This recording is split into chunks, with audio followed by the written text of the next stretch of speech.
Good morning, afternoon, evening everyone, and welcome back to another week of Match of the Day. I'm your host OmegaPit, and we're at week 9 now, so the penultimate week before the grand finale next weekend.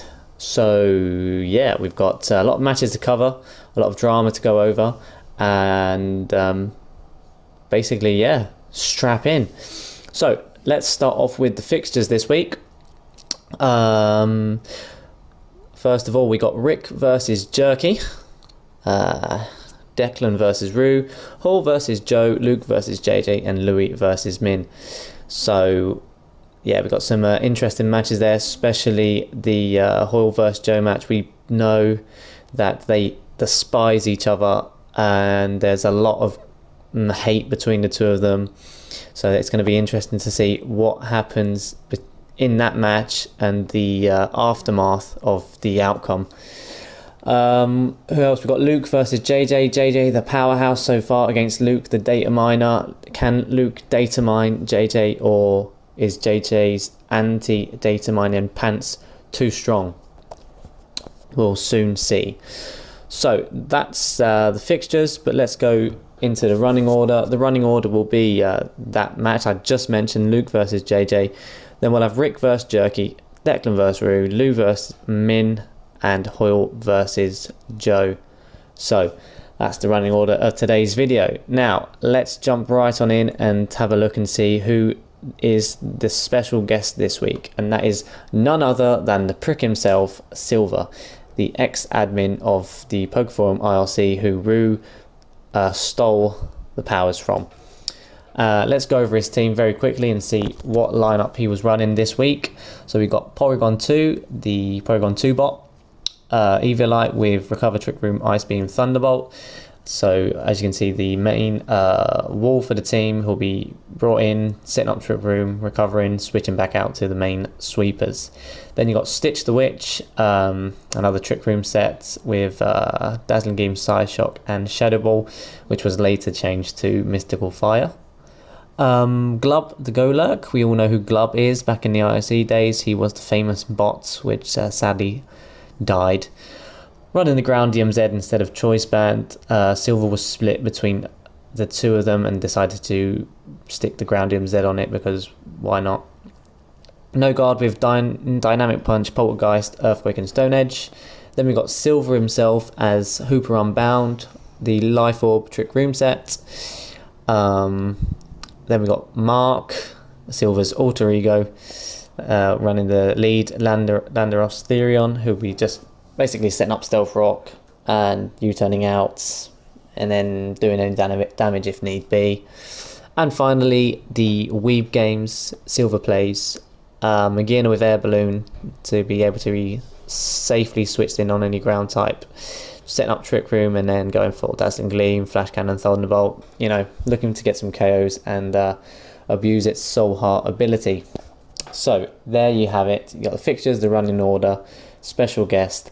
Let's get right into those matches, which is what you all want to see and you're all dying to watch. Alright then, let's jump right in there and start off with the first match today, which is Luke versus JJ. So we know both have really good records so far in the league. Luke with just the 2 losses, one against Min and that shock loss against Hoyle, and JJ who is the unbeaten king of the Pokeforum tour so far, of all of them that there ever has been. He is the king of them. So yeah, let's get into Luke's lineup then. So he's gone with a 1-1-3 this week. You might think, oh, hold on a minute, that's only 5 Pokemon. Well, that's because his Ampharos decided to play with JJ instead, thinking, fuck this shit, I want to be with JJ and not this loser, dweeb, weirdo. So yeah, that's why he's gone for the 1-1-3. We've got Palisand as the sole centre-back, Thwacky as the deep line playmaker, linking the defence with the attacking midfielders. The strikers, actually, the poachers. As you can see, you've got 3 poachers, Maractus, Swoobat, and Mega Pinsir. Those 3 will be doing the job, which is killing as many of JJ's Pokemon as possible. So we have been graciously given JJ's lineup for once, and let's have a look at that, shall we?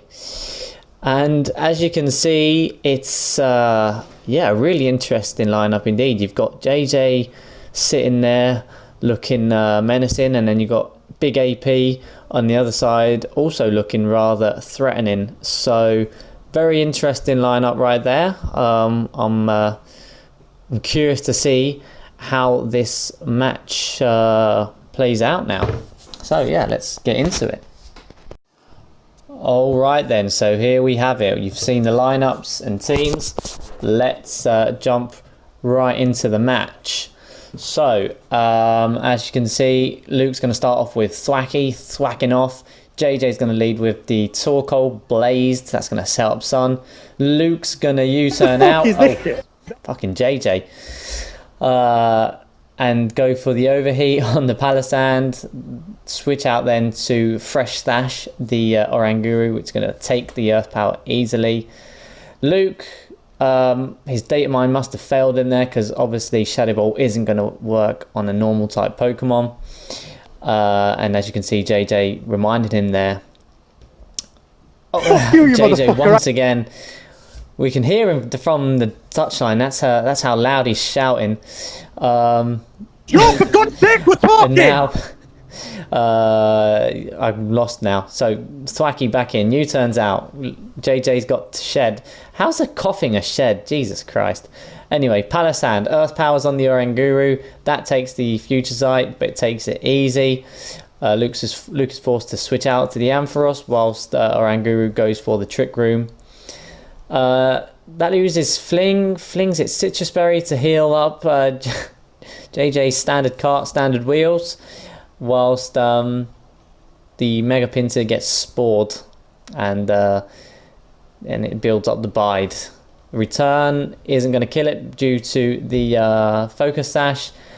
And wow, yeah, the Bide just wrecking the Thwacky. In comes Mega Pinsir, goes for the Swords Dance, but that gets spored again. Luke's then going to go to Danger Prick, whilst JJ Sweet Sense, and then he goes for Rage Power, Sucker Punch, Rage Power, Sucker Punch. That's not going to work, boys. I'm not sure what the idea is here. Holy man! So yeah, finally decide to switch, and Torkoal goes for the Solar Beam. That's not going to do shit to Ampharos, which uses Heal Bell. Solar Beam again, does nothing.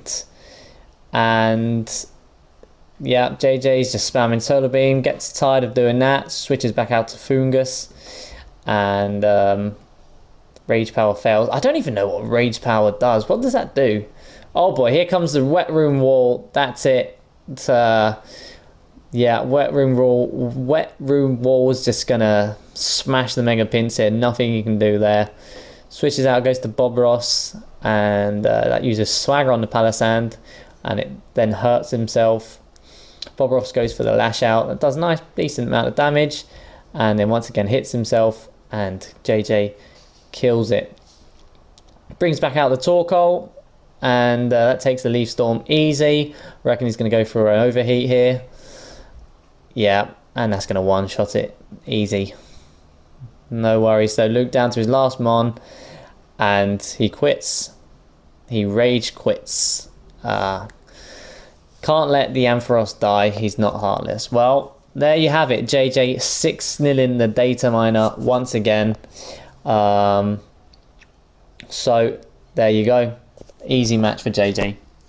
Okay then, so next up we've got Rick versus the Bollard Boy himself, Jerky. So we all know Jerky doesn't have the best record at the moment. In fact, he has the worst record in the league. So he'll be looking for that first win of the season. Meanwhile, Rick got that win last weekend over Min, which was another shocker. So let's have a look at the lineups. Start off with the home team. That's Rick. Not much to say really, because it is the exact same lineup as last weekend. Rick clearly confident with that team now. Doesn't look like he's changing it, or perhaps because it's jerky, he felt there was no need to make any changes. So there you have it. Same lineup as last week. The 1-2-3, Ferrothorn as a centre back, Politoed and Crobat as the defensive midfielders, and Swampert, Dragapult, Ludicolo as the strikers. Moving on to Jerky, it is the same case for him. He's gone for the exact same lineup he went with Joe. That's the 1-1-4. So yeah, not really much to add, to be honest. We all know how it works. Bronzong as a centre back, Heatran as the deep line playmaker, and the big bollard boys up front in Magina, Melmetal, Stack Attacker, and the Mega Morwell. So let's get into the match. Alright then, let's get into this bollard match itself. I haven't actually seen this match, so I don't know what happens here. So anyway, Rick's going to lead with his Draggy Pult.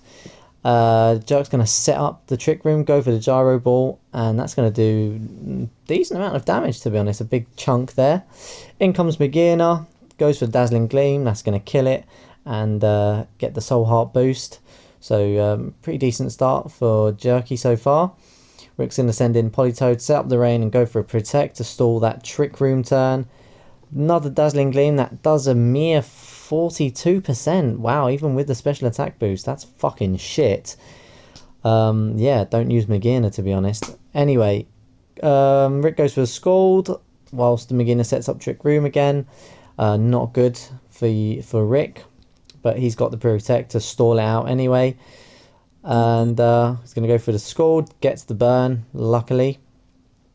And yeah, as expected, he goes for the Protect again, just stalling out that Trick Room and letting that burn damage build up. In comes the Crobat, that's going to resist the Dazzling Gleam. And yeah, Trick Room ends. Brave Bird is going to kill it. So yeah, it's 5-4 to Rick now. So in comes the Bollard table, that's going to set up Trick Room as expected. Rick Mega Evolves a Swampert, but Jerk predicts that, sends in the Heatran, but that's going to get one-shotted anyway next turn with the Waterfall, so never mind. In comes the Bollard himself, Melmetal, and that's going to use Earthquake, kill the Politoed, and in comes Swampert again. That's wow, it takes a massive amount of damage from the Earthquake. Trick Room's going to end, which is going to allow Swampert to outspeed it, go for the Earthquake, kill it. In comes the Morwell, Mega Morwell that is. Sucker Punch just fails to kill, which is really unfortunate. Once again, damn. Had that Morwell have killed, maybe, just maybe, he would have had a chance to make a comeback. But never mind, Rick with the nice, secure win over Jerk, 4-0. So yeah, good game, guys. Okay then, next up we have Declan versus Rue. Declan, who's on a very strong run so far in this tour, and Rue, who's dropped off severely, looking to get back to winning ways. So let's start off with the home team, that's Declan. And Declan this week has gone for his ever so consistent 2-2-2 formation that has rarely failed him so far in this tour. So he's got Gastrodon and Hippowdon as his back two, his two solid centre backs. Then he's got Rotom, Heat, and his oh so famous Lopunny as the two midfielders. Rotom being the more defensive midfielder and Lopunny being the attacking midfielder. Up front, we've then got a very special Aegis set, which is the Choice Spec Steel Beam set that can catch many people off guard. And then obviously his also very famous Ditto, the Poacher. So yeah, not much more to add there. Very solid lineup. Let's move on to Rue's. So Rue this week has gone for the 2-3-1.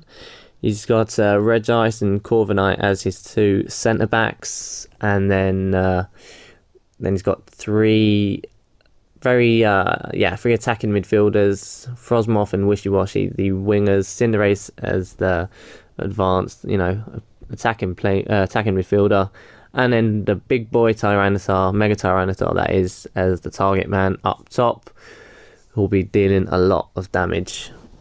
So yeah, not much more to add. Let's get into the match itself. Okay then, so you've seen the lineups. Let's get right into that match and see how it plays out with those 2 teams. So Declan's going to lead, as always, with his Mega Lopunny. I'm going to Mega Evolve that. Rue's going to stay in with Regice, even though any fighting move that Lopunny does is going to kill it, which is exactly what happens. He then decides to bring in a 4 times weak to fighting rock Pokemon.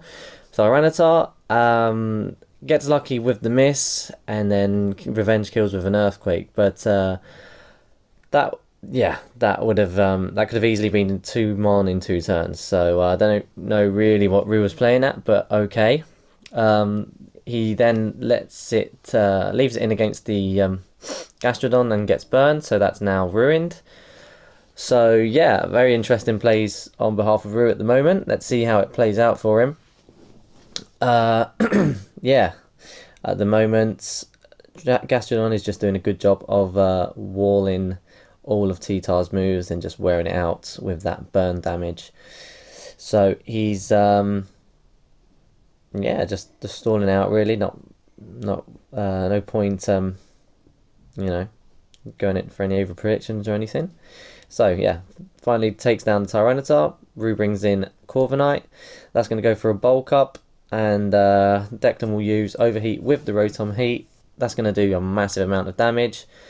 Rue's going to go for a Brave Bird, and that's not going to do shit. So obviously he's going to be forced to switch out and bring in the Wishy Washy. Dex goes for Overheat against that, and that obviously does nothing because he had the special defense drop. So predicting the water move, switches in Gastrodon. That's going to get the special attack boost, but that's not going to be enough to even start to consider damaging Frosmoth, who Ice Beams it, gets the freeze as well, and is going to take that opportunity to start Quiver Dancing up. But Dex got lucky with the first turn Thaw and was recovered. Rue's not going to take his chances and then decides to Ice Beam it. And then Declan sends in his Ditto, copies the stat boost, and uses Hurricane to kill it. So, Rue sends in the Cinderace, that goes for Pyro Ball. Does 38%, that's not too bad. Obviously no point staying in, so he's going to U-turn out and go to Corviknight. Dex is just going to slack off and recover all that damage that he took, as will Rue. But he knows that if he stays in, he's going to get one-shotted by that Overheat, so switches out to Cinderace, but Declan predicts that, goes for the Volt Switch, and brings in Hippowdon once again.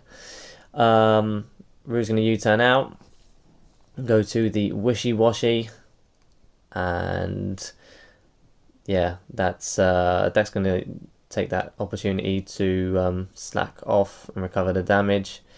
Rue goes for Earthquake. That does a massive amount of damage to the Aegislash. Obviously, Deck has a safe switch in with the Rotom, so in that comes once again. Deck's going to go with the Volt Switch. Just, start building up the damage on the Cinderace. And yeah, Rue stays in and lets the Cinderace revenge kill. Rue like, how do you keep winning these speed matches? And yeah, not knowing that Ditto has Choice Scarf. So yeah, in comes the whatchamacallit, I can't even see the name, but what does it matter? Yeah, that's gonna die. The Corviknight. It's gonna die to the Overheat. Then comes Wishy Washy. That does, wow, it only takes 16% from a Volt Switch. Jesus Christ, that's bulky as fuck. Liquidation is going to easily one-shot the Hippowdon. I'm pretty sure would have killed with the crit anyway. Unfortunately, due to the sandstorm damage, he's gonna go. We're gonna lose the schooling mode, and Aegislash is gonna one-shot that with Shadow Sneak. So there you go, 2-0 win to Declan. It was a lot more tense than what it should have been, I think, because of a few hacksy plays, but never mind, there you go. That is the game for you. So let's move on to the next one. Okay then, next up we have Louis versus Min. Two players who are struggling to find wins at the moment. Min shockingly on a 2-loss streak, and Louis also on a run of losses as well. So they'll both be looking to get back to winning ways. So let's start off with the home team. That's Louis. And this week, Louis gone for a big change to his team. Gone for a 2-2-2 formation. Got Weezing and Shuckle as the two centre backs. Alolan Raichu and Hitmontop as the midfielders. Hitmontop as a more defensive pivot, deep line playmaker sort of thing. Raichu as the more attacking midfielder. And then up front, you've got the Altaria and Chandelure, who'll be looking to score some KOs for the team. So, yeah, there you have it. Not really much to add there. So, let's move on to Min's lineup. Now, Min has gone for an even more offensive. Now, here's me thinking it couldn't get more offensive than the 0-1-5, but here it is, the 0-0-6. Full out offense, 6 strikers, there's no defense whatsoever. It's just, that's it, all out attack. There should be a Galar Slowbro there, but obviously there's no room to fit all the sprites in. That's what you get when you ask for 6 strikers. So you just got to imagine there's a Galar Slowbro up front with the Diancie, Delibird, Ampharos, Grumpig, and Volcarona. So yeah, there you have it. Those are the lineups. Let's get into that match then. Okay then, here we have it. The extremely cute team brought to you by Min against Louis' equally cute team. So let's swap sides there. And yeah, we've got Min leading with that Mega Diancie, who we all know is capable of sweeping teams easily. Louis clearly forgetting about its magic bounce ability, which is not going to work, so you can't set up rocks or use Encore. The first Diamond Storm misses, but the second one works, and that activates its red card, switches out the Diancie to Ampharos. Ampharos goes for a Volt Switch. Min's going to switch back in the Mega Diancie. Earth powers the Raichu, and that's the first KO of the match. So Louis then brings in Hitmontop, but that's going to be one-shotted by the Moonblast. Not sure what he was thinking there. Sends in Shuckle, which is going to be finished off by the Moonblast once again.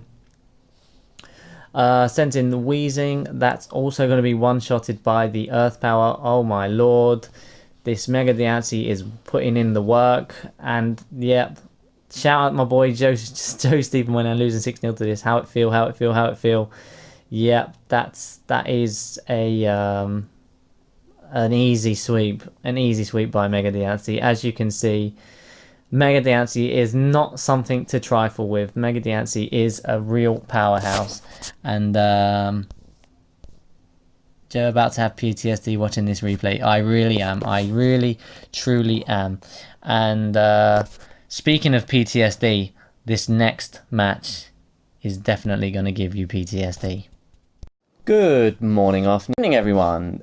This is a match I had with myself. Not really, but as you can see in this picture, I was on my usual chat and came on and somebody had my name. And I was like, this is blasphemy. This is madness. Madness. This is gay. Seriously, the following video contains many, many gay mon. So let's get it going. I start with Zeraora. Fake out the Aerodactyl to stop it from taunting or stealth rocking or whatever, and then go for the Plasma Fist and one-shot it. So yeah, nice start to the match there. And he sends in Breloom. Oh my god, it's a Breloom. Yes, let's spam 100% accuracy sleeping move because that's really original and takes so much skill. It's unbelievably amazing. So I fire punch that. That's not going to kill because nothing ever kills in this game. He's going to spam that shitty 100% accuracy sleep move and then goes for the sub. Whilst I switch out to Zapdos because I know that Zapdos is going to wall most of its attacks. Go for the hidden power, grass I believe, or ice. I can't remember which I was running. And he sets up Elite Seed. I switch out here to Heatran, expecting expecting him to switch to Blissey. That way I wanted to set up Stealth Rocks on the Blissey and all that, but he went to Heatran. So anyway, I then switch out to Politoed, go for a Scald, hoping for a burn, don't get it. Went for an Encore, expecting to outspeed him, but I don't, and he knocks off the Damp Rock, which is not a big deal. So I then just go for a Scald, looking for a burn again, and I get lucky, I get the burn, and I also get lucky with the Toxic Mist. So there you go, some nice hacks for me, which didn't happen in the first time we had this match. So yeah, I Encore the Toxic, just so I can safely switch in Heatran next turn. But he switches into Togekiss. Oh my, a Togekiss. What an original mon. Let's spam Serene Grace with Thunder Wave so that your opponent has 30% chance of attacking. Yes, that's really, really original and very, very skillful. So I go for a Protect just to see what it's going to do, and he goes for a Thunder Wave. So I'm thinking, alright, I'll just switch in Zeraora, and I'll take that. But I'm guessing he predicts that, goes for a sub, and starts spamming Air Slash, so I'm just hoping to wake up and break the sub at least before he kills me. And I do. I wake up, get the Plasma Fists off, and break his sub. And yeah, he switches out to Heatran, whilst I just Plasma Fist that again. Does a nice chunk of damage there, 53%, so yeah, that's good. I then switch in Dracovish, force him out to Empoleon, and the Vicious Rend is going to do 49% damage. He's going to go for a Protect, but that's not going to be very useful because obviously with the burn, he's not going to get any health back. So yeah, take that out, and he sends in Togekiss again. I switch out because I was worried that if it was a max HP, max defense Togekiss, he would have lived the Vicious Rend. And oh my, look who he brings in. Oh look, it's a Blissey, one of the gayest, the gayest mon in the whole Pokemon metagame. Nothing, I repeat, nothing is gayer than Blissey, seriously. So I'm forced out because obviously Zapdos is going to do shit all to Blissey. So I go to the Heatran, who's at the moment the mon I can, well, I don't mind losing. Set up Stealth Rocks because I know that once I have Rocks up, I can start doing some big boy damage with Dracovish. Because I knew that once I got Stealth Rock damage, I'd definitely get a KO with Vicious Rend on everything.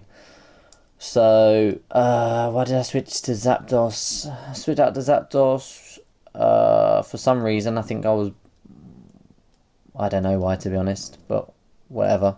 Go to Politoed, use Rest on that.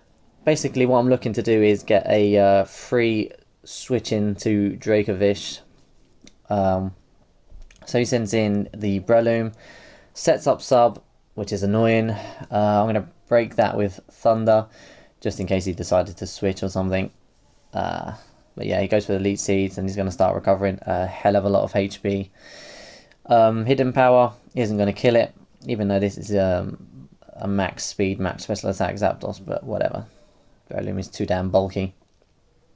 So yeah, at this point I'm a bit worried because I need to bring in Dracovish, but I can't do it whilst he has a sub up.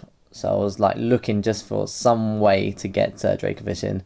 I got really lucky here. Lava Plume broke the sub, and I didn't get paralysed either. So I switched in Dracovish. I knew I'd one-shot the Breloom, and at this point I was confident that I was going to one-shot everything because I'd done the damage calcs, because that's how much of a tryhard I am. So yeah, that's pretty much it now. it's just Dracovish one-shotting everything, because Dracovish is ridiculously strong. So there you have it, revenge for that Gen 4 match.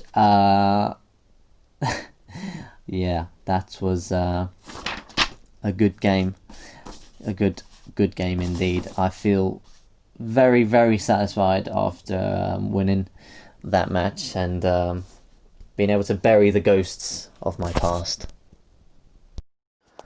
Okay, so after that nostalgic battle, I'll quickly just show you the lineups.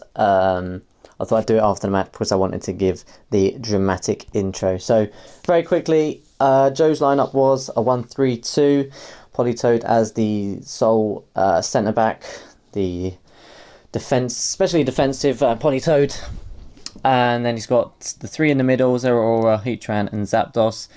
Zeraora and Zapdos being the pivots, and Heatran being a more defensive supporting Pokemon with Stealth Rock, Protect, and that. And then up front you got the two poachers in Dracovish and Kingdra, who abusing the rain do massive amounts of damage, which takes no skill whatsoever. And then Hoyle's formation, we've got the wonderful, the amazing 6-0-0.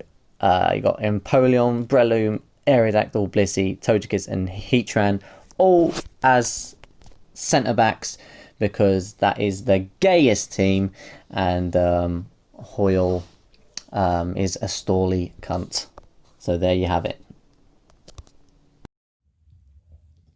A long as fucking time ago, in a town called Tottenham, there was a humble family. They were called the Moynahans. But yeah, there was a black sheep with a clit sock in his hands. His name was Joseph Stephen. He refused to step in line. A vision he did seeth, fucking battling all the time. He made a tasty channel, all the matches did align. Oh, their dragon's balls ablaze, and as I stepped into his cave, then I sliced his fucking cockles with a blinking fairy blade. 'Twas I who fucked the dragon, fucked the lice, and fucked the loot. And if you try to fuck with me, then I shall fuck you too. Gotta get it on